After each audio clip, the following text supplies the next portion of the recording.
কি দিয়ে খাচ্ছ?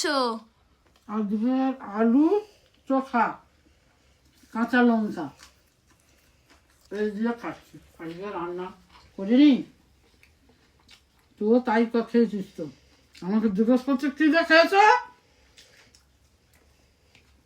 আমি মাংস দিয়ে খাচ্ছি।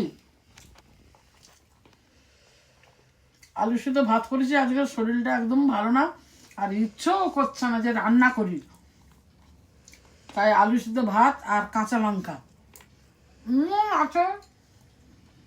আলু ভাজা আমি খাবো না, আমার কাছে দিয়েছো আলু ভাজা, আমি খাবো না, তুই নিয়ে নে। হয়ে গেছে লঙ্কা খাওয়া।